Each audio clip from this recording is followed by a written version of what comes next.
ओम नमः शिवाय, श्री शिवाय नमस्तुभ्यम। आज की वीडियो में मैं आपसे बात करने वाली हूँ चंद्र ग्रहण के बारे में। फाल्गुन मास की पूर्णिमा तिथि पर चंद्र ग्रहण लगेगा, आप सभी को पता है, वीडियो पहले भी हम बना चुके हैं। लेकिन आज की वीडियो में मैं आपसे बात करने वाली हूँ कि चंद्र ग्रहण भारत में कब से कब तक लगेगा, सूतक काल कब से प्रारंभ होगा और ये चंद्र ग्रहण कहाँ कहाँ दिखाई दे रहा है, कहाँ कहाँ मान्य होगा, और इस चंद्र ग्रहण के दौरान आपको कौन सी सावधानियां रखनी है, किन बातों का ध्यान रखना है, विशेषकर जो गर्भवती महिलाएं हैं उन्हें कब से कब तक विशेष रूप से परहेज करना है, सावधानी रखनी है। तो चंद्र ग्रहण से संबंधित संपूर्ण जानकारी आपको आज की वीडियो में मिलने वाली है।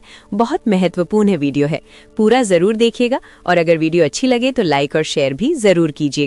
3 मार्च 2026 को ग्रहण लगने वाला है। दिन होगा मंगलवार का और ये ग्रहण लग रहा है सिंह राशि में। नक्षत्र होगा पूर्वा फाल्गुनी। तो जो भी सिंह राशि के जातक हैं और विशेष रूप से जो पूर्वा फाल्गुनी नक्षत्र में जिनका चंद्रमा है, उनके लिए आने वाला जो कुछ समय है वो थोड़ा सा कष्टकारी होगा। तो इसके लिए परेशान होने की आवश्यकता नहीं है। बस भोलेनाथ की आराधना कीजिए, शिवलिंग पर जल अर्पित कीजिए, दूध से अभिषेक कीजिए, निश्चित ही आपकी परेशानियों से आपको मुक्ति मिल जाएगी। ग्रहण का प्रारंभ हो रहा है दोपहर में 3:20 पर और इसका समापन होगा शाम को 6:47 पर। तो इस ग्रहण की जो कुल अवधि होगी लगभग 3 घंटे 27 मिनट की रहेगी। अब चंद्र ग्रहण का जो सूतक होता है वो 9 घंटे पहले लग जाता है, यानी कि जो ग्रहण काल है उससे पहले 9 घंटे पहले सूतक काल प्रारंभ हो जाता है और सूतक काल प्रारंभ होगा सुबह 6:20 पर। 3 मार्च को सुबह 6:20 से सूतक काल का प्रारंभ हो जाएगा। ये समय सूतक काल का उन लोगों के लिए है, उन देशों के लिए है जहां पर कि दोपहर 3:20 से ग्रहण लगेगा। अब भारत में चंद्रोदय के बाद ही ग्रहण लगेगा और चंद्रोदय काल का जो समय है दिल्ली के समय अनुसार वो है शाम को 6:22 पर। तो शाम को 6:22 से ग्रहण लगेगा। भारत में सूतक काल प्रारंभ होने का समय है सुबह 9:39 पर है। सुबह 9:39 से सूतक काल प्रारंभ हो जाएगा। सूतक काल में आपको क्या नहीं करना है, देखिए उस दिन पूर्णिमा तिथि है, बहुत सारे भक्तों का व्रत होगा पूर्णिमा का। तो पूर्णिमा का पूजन आपको सूतक काल से पहले कर लेना है, क्योंकि जब सूतक काल प्रारंभ होगा उसके बाद आप पूजा पाठ नहीं कर सकते हैं। सूतक काल में मूर्तियों का स्पर्श नहीं कर सकते हैं, दीपक प्रज्वलित करके घर के मंदिर में आप पूजा नहीं कर सकते हैं। कोई भी शुभ और मांगलिक कार्य सूतक काल में नहीं करना चाहिए। सूतक काल में अगर कोई यात्रा करनी हो आपको, मतलब कोई विशेष यात्रा है, तो सूतक काल में आपको यात्रा प्रारंभ नहीं करनी चाहिए। वैसे तो कहा जाता है कि सूतक काल में भोजन ग्रहण भी नहीं करना चाहिए, भोजन बनाना भी नहीं चाहिए।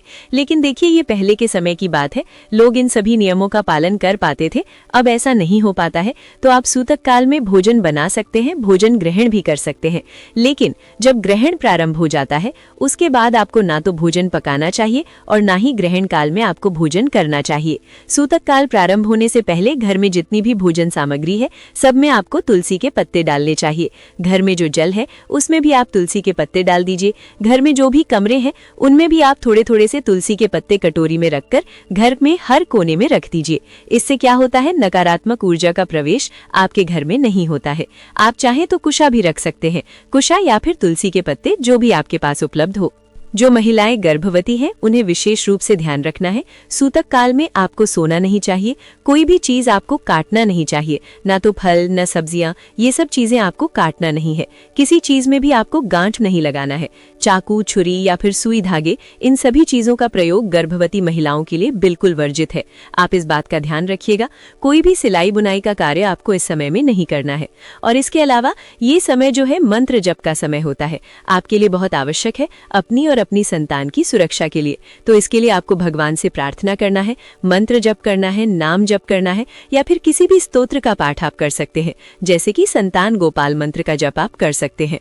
संतान गोपाल मंत्र है ओम देवकी सुत गोविंद वासुदेव जगतपते देहि में तन्यम कृष्ण त्वामहम शरणम गता। तो ये मंत्र आप जप सकते हैं, चाहे तो सुन भी सकते हैं मोबाइल पर और साथ साथ आप उसके गुनगुना भी सकते हैं। कोई नाम जप, कोई इष्ट देवता का मंत्र है उसका जाप भी आप कर सकते हैं। तो निरंतर भगवान का स्मरण करते रहिए। आपको गहरी नींद में सोना नहीं है, लेकिन आप बैठ सकते हैं, चल फिर सकते हैं या फिर लेट भी सकते हैं, कोई दिक्कत नहीं है। अब जैसे प्रश्न आता है कि क्या गर्भवती महिलाएं कुछ खा सकती हैं? जी हाँ, बिल्कुल। गर्भवती महिलाएं महिलाएं हो या फिर बच्चे हैं, बूढ़े हैं, इनके लिए कोई भी मनाही नहीं होती है।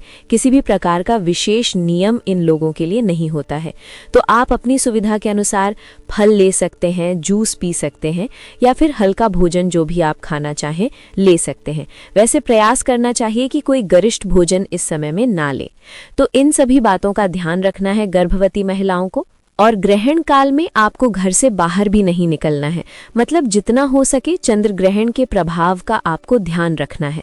अच्छा, एक और कार्य आपको करना है। सूतक काल प्रारंभ होने से पहले एक छोटी सी कटोरी में अपने पास या फिर पोटली बना लीजिए। सूतक काल प्रारंभ हो इससे पहले ही एक पोटली बना लीजिए। क्या करना है आपको उसमें एक साबुत हल्दी लेना है और थोड़े से तुलसी के पत्ते रख लीजिए। अगर कुशा है तो कुशा भी रख सकते हैं। और ये सामग्री अपने पास रखिए, मतलब अपने शरीर से स्पर्श हो इस प्रकार से आपको रखना है। और जब ग्रहण समाप्त हो जाए तो इन सभी सामग्रियों को विसर्जित कर दीजिएगा। बहते जल में या फिर कोई भी गमले वगैरह में भी डाल सकते हैं। एक और उपाय आप कर सकते हैं, एक नारियल रखिए। पूजा वाला जो नारियल होता है पानी वाला, वो आप ले लीजिए और उस नारियल को अपने सिर से 7 बार वार दीजिए और अपने पास ही रखिए। जहां पर आप बैठते हैं वहीं पर रखिए और ग्रहण समाप्त होने के बाद स्नान अवश्य करना है। इस नारियल को जल में प्रवाह करवा दीजिए। किसी से भी करवा सकते हैं, लेकिन बहते जल में इसे प्रवाहित करने से आपके ऊपर और आपकी संतान के ऊपर किसी भी प्रकार का नकारात्मक प्रभाव नहीं पड़ेगा। तो ये कार्य जरूर कर लीजिएगा। और अब जानते हैं कि ये चंद्र ग्रहण भारत में कहां-कहां दिखाई देगा। देखिए, ये चंद्र ग्रहण भारत के कुछ हिस्सों में ही नजर आ रहा है, जैसे कि विशेष रूप से बंगाल के उत्तर पूर्वी हिस्सों में, पूर्वोत्तर राज्यों में जैसे कि मिजोरम, नागालैंड, मणिपुर, असम और अरुणाचल प्रदेश में इसे देखा जा सकेगा। इसके अलावा पश्चिम बंगाल में भी ग्रहण दिखाई देगा। दिल्ली, उत्तर प्रदेश, महाराष्ट्र और राजस्थान, इन सभी स्थानों पर भी आंशिक तौर पर चंद्र ग्रहण देखा जा सकेगा। इसके अलावा ये चंद्र ग्रहण भारत के बाहर भी कई देशों और महाद्वीपों में देखा जा सकता है, जैसे कि पाकिस्तान, अफगानिस्तान, इराक, ईरान।